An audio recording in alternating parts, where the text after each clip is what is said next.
It's Divas That Care Radio. Stories, strategies, and ideas to inspire positive change. Welcome to Divas That Care, a network of women committed to making our world a better place for everyone. This is a global movement for women, by women, engaged in a collaborative effort to create a better world for future generations. To find out more about the movement, visit divasthatcare.com after the show. Right now, though, stay tuned for another jolt of inspiration.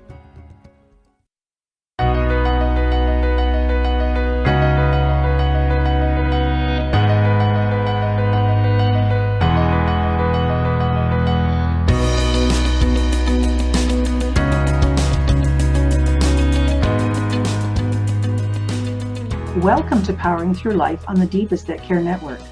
I'm your host, Teresa Sims, and I'm a transformational life coach, an award-winning author, and a multiple #1 best-selling co-author. Each week on Powering Through Life, my guests and I will discuss a special topic that is close to their heart. Together we will explore the challenges they have faced in life and learn what strategies and tools they have used to power through their lives. So welcome to Powering Through Life. Hi, and welcome again to Powering Through Life. And today I have a really incredible guest with me, Giampiero Scatolon. I hope I said that correctly this time. You did. Thank you. I really want to welcome you to the show because I love the topic that we're going to discuss today. So welcome, Giampiero. Thank you. Thank you. Would you please give us a little bit of background around who you are and where you come from? All right. Thank you. So my name is Giampiero, and I was born in Peru. And when I was 14, my family decided to move to the U.S. And I grew up in the U.S. I went to high school in the U.S. When I was young, my family was very religious and very involved in the church that I grew up in. And I served a 2-year missionary service mission. Mm-hmm. And then after that, a few years after that, I got married, and it was about 2009. I was 32 at the time when I decided, because of the economy at the time, I wanted to provide for my family, so I joined the U.S. Army. And they took me in, and at the time, my biggest concern was, I hope at 32 I'm able to make it through basic training. And I did, and I was excited, and I was happy, and immediately after I graduated, my first duty station was in Germany. And after a few weeks of arriving there, I ended up going to Afghanistan. And I was an infantry soldier, and I was in the middle of a war zone. And I was there for 10 months. And over time, at first I thought that being 32, being happily married at the time, that I would be okay, that it would not affect me. But day after day after day, seeing people get hurt, not only your friends and the people that you were surrounded with, but also the people who live there, to see children get severely hurt, adults get severely hurt. It took a toll on me, even though I didn't know that, because I was numb. When you're a soldier in the middle of combat, you are full of adrenaline, and it doesn't bother you so much. But it wasn't until years later, after 2012, when I left the military, that I began to struggle with moodiness and sadness and all these overwhelming feelings. And then in 2014, I was diagnosed with PTSD. I finally reached out to the VA, the Veterans Affairs organization, Veterans Affairs department, and they assigned me a psychologist. And I was able to go and see the psychologist every 2 weeks for 10 months. And now in hindsight, what I realize is that what the psychologist did for me is that he created a space for me to speak. And the more I speak, the more I was able to put myself together. Because I would listen to myself, and I would begin to question myself. And I would ask myself questions like, wait a minute, is what you're saying true? Or are you really that powerless? Are you really that weak? And then it was so important to begin to articulate what I was feeling inside, and then hear myself saying those things. And that was the beginning of a healing process. And even today, I use those tools. I speak, I write, I talk to someone, and I listen to myself. And that helps me to put myself together when I'm falling apart, because those overwhelming feelings of anxiety, sadness, come out of nowhere sometimes. And I get filled with a negative emotion. But knowing that I have all these tools, one of them being articulated speech, writing, talking to someone that I trust, helped me to put myself back together and bounce back a lot quicker than before. So that's part of my story so far. That's amazing. I mean, you know, you're right about having the courage to speak about it, and that's difficult, especially if you don't feel you have a safe place, a safe environment, or someone that you trust to 100%. Be able to voice those concerns with, right? Very true. One of the things, and I think I may have learned this from Brene Brown, who speaks extensively about vulnerability. Just telling your story to anyone is not courage. You have to find someone you trust, somebody who has earned the right to hear your story. So you have to identify those people in your life that you can come to and say, I don't need you to fix me or understand me. There's something I need to share, and it may not make sense, but could you be there for me? Could you listen? And asking for that support, it's something that I think a lot of us have not learned to do. I would totally agree with that. And, you know, when we do voice our concerns or our feelings or emotions with someone, the automatic thought for them is, I have to fix it. I have to fix it. I have to fix you. I have to be able to help you change this. Why can't you change this? Yes. No, all you're asking for is a safe place for someone to hear what you're saying. And it's the physical act of getting it out of your body, correct? Yes. That takes that negativity out, and then the healing begins, because then you can fill it with happy emotions and good things and good thoughts and feelings. I love the Brene Brown aspect, because I also am a big follower of her originally as well. And her shame and vulnerability is incredible. The work that she does is incredible. And all the work she did around the book, The Gifts of Imperfection, which is, I just love that book. Oh, yes. It's definitely a good book. I love it. I love it. Yeah. So when you were experiencing one of your episodes of post-traumatic stress, Jean-Pierre, is there somewhere in your body that you felt it in particular? Right here. Okay. I hear and I feel it on my throat. And the best way that I've been able to discover, or the language that I've discovered to identify this, being flooded with negative emotion, because it feels like something fills up here, and it's ickiness. That's the word I have for it. Yep. Ickiness right here and right here. And that's where it manifests itself. So now I know, I need to do something. Yeah, very true. And I notice, like, for me, it's in my gut. It just knots up, and it actually causes a lot of pain. And then it goes into that aspect, and it's like you're being choked, you're being gagged to keep you quiet. But at the same time, you almost need to, pardon the expression, vomit it out. Yes, absolutely, 100%. It's part of that articulated speech. And I don't know if you're familiar with the series of book Harry Potter. Yep. I'm sure you are.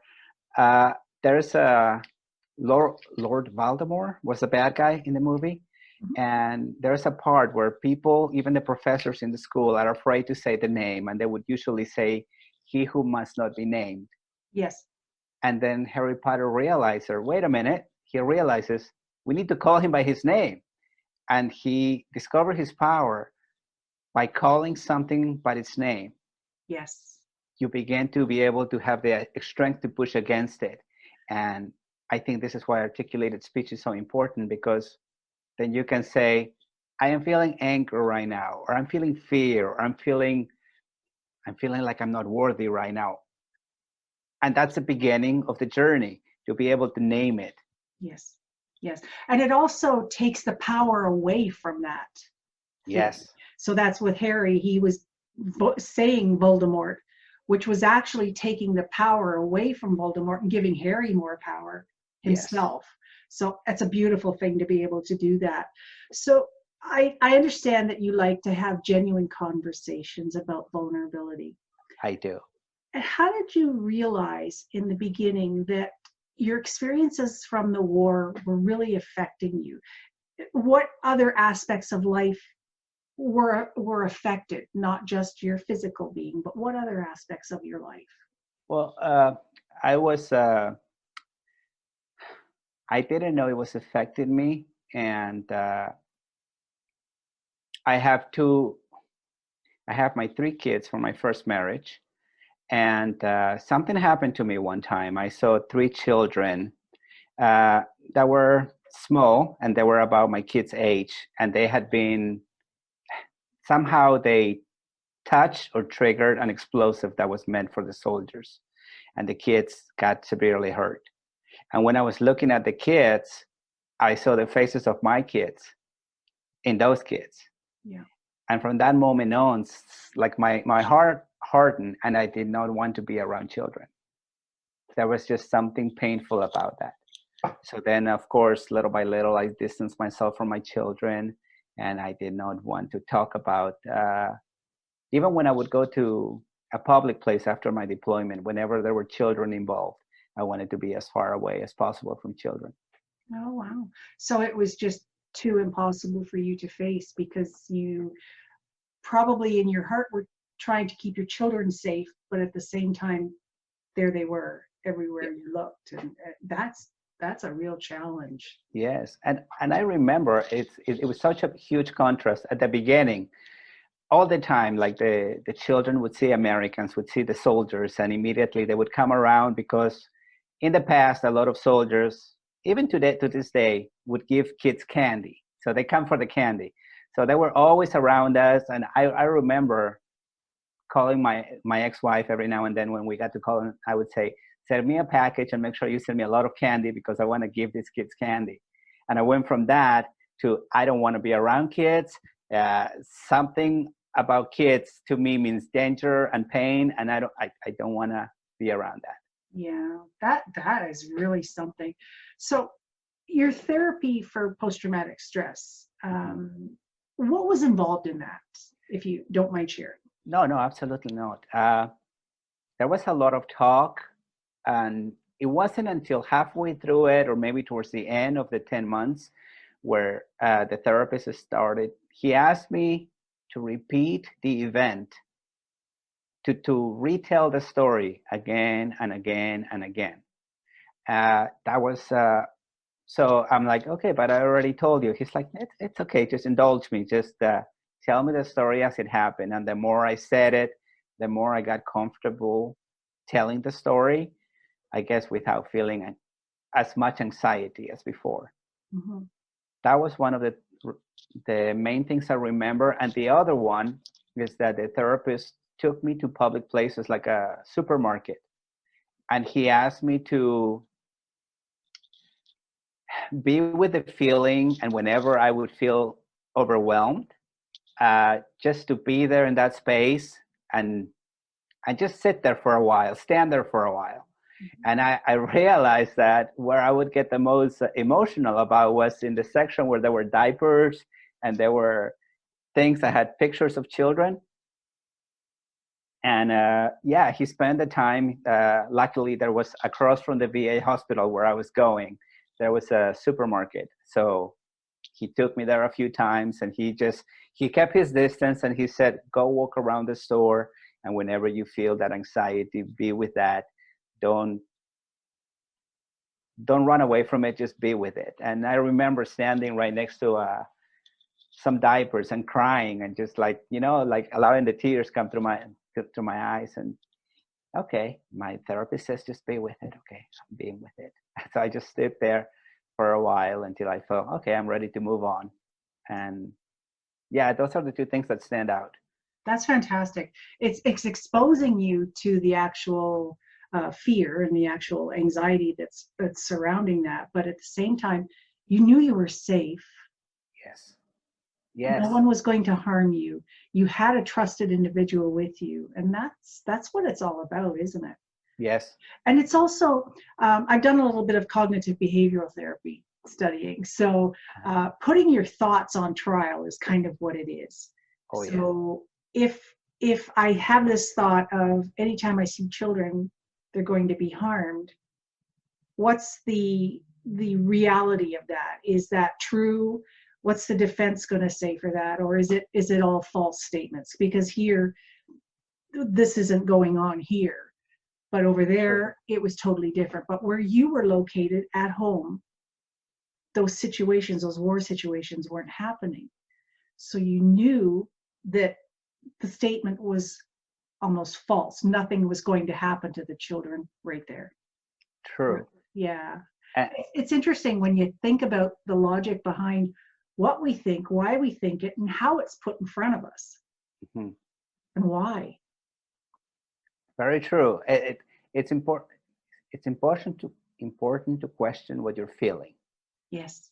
It's important to not only give it a name, but also to realize, wait a minute, I am not in combat. Okay, that's a fact. I am not the same person I used to be. I've grown. I'm a little more stronger or different. I began to compare it. This is what happened then, and this is where I'm at right now. And then you begin to feel a little more empowered. That it's not all doom and gloom, but even the circumstances are different. The war is maybe happening in here, but your circumstances around it's safety. Yeah. Or relatively safe. Yeah. Yeah, exactly. Now, do you still, I know for me, they still come up once in a while. So are your triggers still popping up once in a while for you? Yeah, certain noises during the holidays, like what is it? Is it Veterans? Was it Veterans Memorial Day? Whenever they do the 21 gun salute. Oh yeah. And I hear the guns from far away. They awaken something in me, like the fight or flight or freeze response. Yep. And then immediately my brain starts going, and I'm like, what is that? Oh, and then immediately I realize, oh, it's a holiday today. Okay, this is happening. Oh yeah, there's a cemetery over there. But that first reaction to fight, flight, or freeze, it's there. Something awakens within you, and you have to make a decision. And I've learned to think a little through to calm myself down. Yeah, exactly. And from my car accident, that is a big thing for me. The sounds. Yes. You know, not only seeing it coming towards me, but you know, you still get visions like that. But it's more of the sounds of the impact. Yes. The sounds of the sirens. Yeah. It's been 13 years for me, and it doesn't trigger me as bad. However, simple sounds now, like my neighbor kids playing basketball outside, the sound of the ball hitting the ground, or sometimes the house, yes, will trigger that sound. And at first, I was like crawling out of my skin, walking all over the house, trying to figure out where can I go to get away from this noise. I can't get away from it. And then I realized, wait a minute, it's a basketball. Stop and breathe. It's not affecting me. I'm safe. Everything's okay. It's just them playing. Okay. So you rationalize yourself through it, or just calm yourself, talk yourself through it. Right. It's true. And one thing that I realized is something that once it happens, it doesn't quickly go away. No. It stays with me for hours sometimes. And throughout those hours, I have to remind myself, why is it that I'm feeling upset? Oh, okay, this sound or this thing triggered this emotion in me. Okay, breathe or relax. But it doesn't go away immediately. It takes a while. Yeah, it does. And it's almost like having a whole lot of nervous energy inside yourself. Yes. That you just want to pop out, and you want to just explode out of your skin. But you need to remember that you're safe. Yes, you're okay. You have to. Yes. And sometimes it starts like early in the morning, like this morning, I woke up and I was having a dream. When I knew I was a civilian, but I was in Afghanistan in the middle of a combat zone, and my best friend and I were talking to each other. And I remember one thing where we had to move from one place to another because there was imminent danger around us. Okay. And I remember for some reason, it's like I didn't have my boots. And I was so concerned, where are my boots? And now I have to move and I don't have my boots. And I woke up and I was anxious. And that anxiety is still lingering since this morning because of that dream. Mm. So. Do you have a significance of the boots or not? No, I guess it's just that I try to give it a meaning. I've listened and I read a lot about Carl Jung, and Carl Jung says to dreams, they're trying to tell you something. And right now, with I think everything going on in the world where we're all in unknown territory, there's this sense that I feel that I'm not prepared for what's to come. Yeah. So I figure, okay, don't have my boots. I'm in the middle of war, in a war zone. Okay, I'm not prepared for what's happening. Maybe that's what it means. And I have this feeling, and I'm pretty sure a lot of people are feeling like I am not prepared for what's to come because there's a lot of uncertainty. Oh, that's definitely true. And I would agree that, right now with everything that's going on, it would be triggering a lot of people, not just people that have post-traumatic stress, but people that have never experienced it before, because we don't know what's happening. We don't know what the future is going to hold. But all we can control is the here and right now. Yes. And who we are right in this moment. And just to have faith that we will get through this. Right? 100%. Yes. Yeah. I heard something beautiful the other day about faith because, immediately for some people it triggers this faith-based definition of the word faith. But we all need faith or the belief because we don't know everything. Mm-hmm. And faith fills the gap between what we know and what we don't know. And it's so important, whether you're a believer or not, you're not a believer, we all have to exercise this faith or belief that if I do what I think is right, that things will take care of themselves, but I need to move. I need to do something. Yeah, I would totally agree with that. It's when you stay put that things can go sideways, all different ways of wrong. But what is one or two points that you would like to leave the listeners with that is very relevant for anyone that's experiencing a trigger or post-traumatic stress situation right now? I would say first, speak, find ways. I call it an outlet. If right now you don't have access to therapy for whatever reason, find someone you trust that you can talk to and speak, and give yourself permission to speak wrongly because we don't know what is happening in here. So like we said earlier, we need to make it a point to tell the people that want to support us. You don't have to fix me. You don't have to give me a tip. I'm not asking for advice. I'm going to say things that I don't even understand, but allow me the place so I can articulate what's going on inside. And that's it. I want to speak, but I need someone I trust to do that with. Yeah. And just listen. And I like the way that you mentioned permission slip. Another Brene Brown thing, right?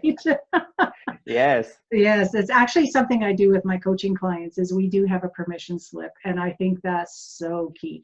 And, people look at me like, well, of course I give myself permission. Well, do you really? Yeah. You think you do, you say you do, but do you really?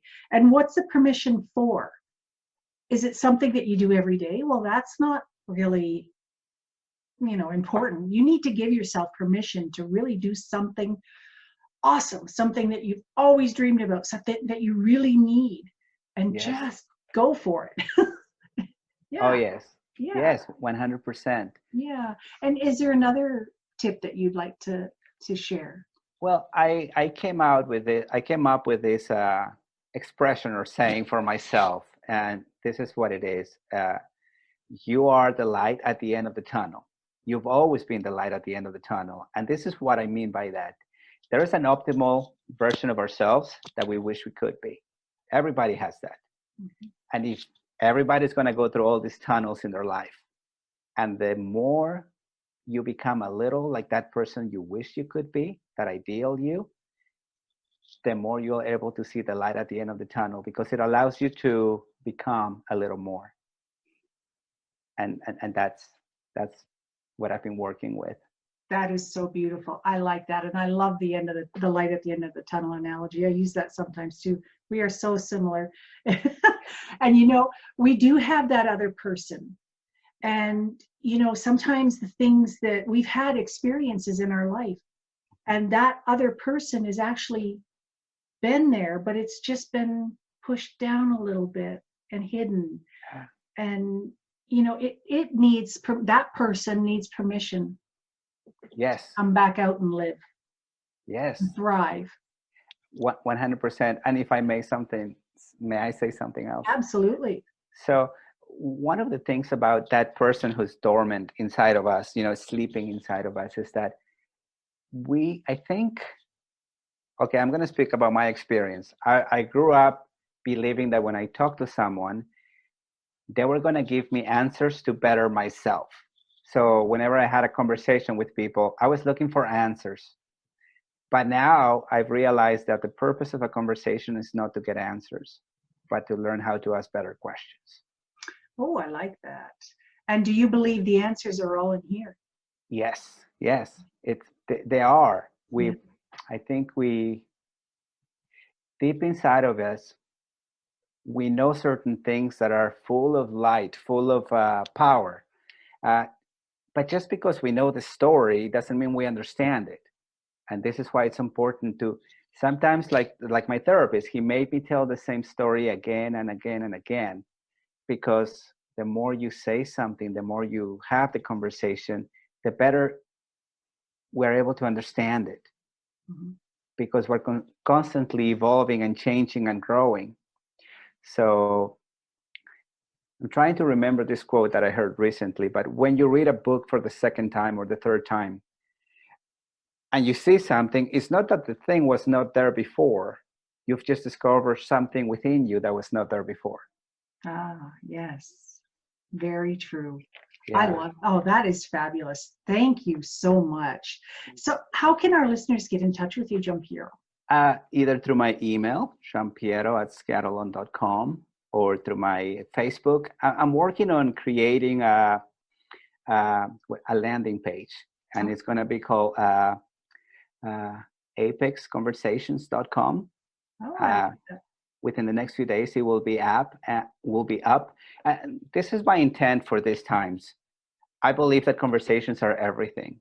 And if all I could do for someone is to be able to be the person who listens, then I would like to be that for someone.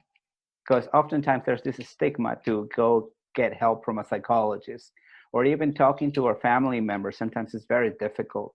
Mm-hmm. Recently, I've met people that I've been able to have the most profound conversations with, and we've never met before. But somehow, because we didn't know each other, we don't know each other's past and our wounds, we've given permission to speak and to go there. And I believe that we all need to speak and to tell our stories. And if I could do that for someone, I could listen to someone, I think that would make my day, and I would be helping them discover them. I think one of the things about therapy is the therapist cannot do anything for you, because at the end of the day, the work is for you to do. Yes. I find too, a lot of people are expecting everyone else to fix them, and there's no fixing to be had. You have to do the work yourself. Yes. You need to, for lasting change, you need to, because that therapist isn't going to be with you for the rest of your life. Let's hope. True. Let's hope. Let's hope, yeah. If they are, then, I think their goal has not been met either. But in some cases, that's necessary. But I think, when you were mentioning about repeating the story over and over and over again, to me, that sounds like you're removing the emotional attachment that's involved in that event and that story. Yes. The more you tell it, the more you're releasing the emotions around it or involved in it. And that's where recovery begins, I think. Yes. I believe that stories are like nesting dolls. You know, there's something within it and within it and within it. And just to tell a story that I listened to or I saw when I was a little boy was the story of Pinocchio. And I saw it differently. And now that I've grown up and I see the story of Pinocchio, it's taken a whole new meaning. You know, we're all start as puppets. And then our job is to cut the strings and become individuals. Ah, I like that. Yeah. So, I like that. Do your own thing. Do your own thing. And the more you listen and you read a story, the better you understand it. So this is important why some of the conversations we have, it's important to have them again and again.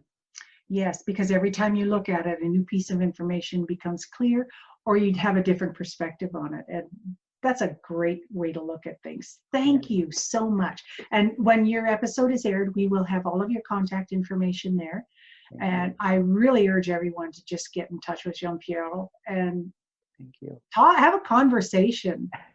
Yes, have a conversation. Absolutely. This is what it's all about. And actually, this is why I've created this platform, is to be able to share the stories that are meaningful, because there is one person out there that needs to hear this today. 100%. Yes. Absolutely. So I thank you so much. Thank you. For being with us today. And, you know, I hope we can do this again, because I love the story that you have. And there's so many different ways we can get back into talking about it, writing even, you know, like writing it down is such a cathartic tool. It's powerful. It's powerful. Yeah. If you cannot find someone you trust, at least write it down. Yes, exactly. And I was just mentioning to someone earlier, even if you can't write, record it, just speak it and just record it and then listen. Yes. If you want to. All of us right now, especially if we have a smartphone, we can record it in audio or video and then watch yourself. And in fact, I've been doing a lot of that. Then I watch myself and I see all my little, the little things that make me, you know, the way I roll my eyes, the way I do my shoulders. And I'm like, oh, that's me. That's what people get to experience. Yeah. And makes me more aware of who I am, how I come across, how I show up in the world. And again, I get to hear what I'm saying, and I get to hold myself accountable for the things that I'm saying. Yeah. Oh, that's fantastic. I really thank you so much for sharing your journey with us today. What a beautiful thing. And post-traumatic stress is such a prevalent topic these days. Mm-hmm. And it comes in so many different forms, and it affects so many different people. Yes. All we need to do is just reach out, right? With one person. Right. One person that we can trust and we feel safe with, tell our story. Even if we tell it wrong, the point is not to trying to say something perfect or tell the truth, whatever that is. The point is to speak and see what comes out. You know what? Because the other person isn't going to know it's wrong. Right. It's your story. You own it. It's yours. No one else can take it, a different stance on it or correct you on it, because it belongs to you. It's yours. Right. And share it. Right? Yes. And if I may, there's a story, there's a quote that I remember from Dr. I think it's John Sarno, and he wrote a book about pain and how he said that pain in the body is rage that has been suppressed. And one of the things that he says is that it is never too late to have a happy childhood.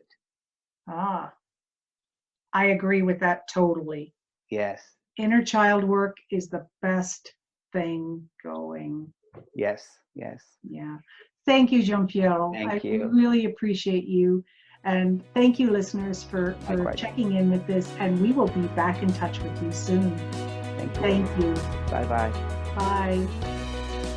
Well, Divas, that brings to a close another great, inspiring interview on Powering Through Life. Thank you to my incredible guests for sharing your story with us.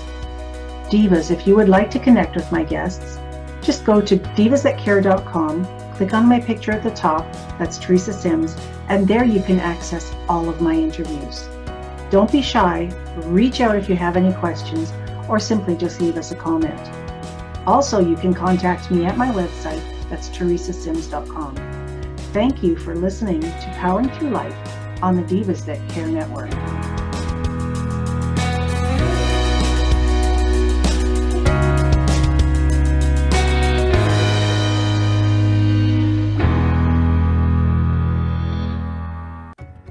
Thanks for listening. This show was brought to you by Divas That Care. Connect with us on Facebook, on Instagram, and of course on divasthatcare.com, where you can subscribe to our newsletter so you don't miss a thing.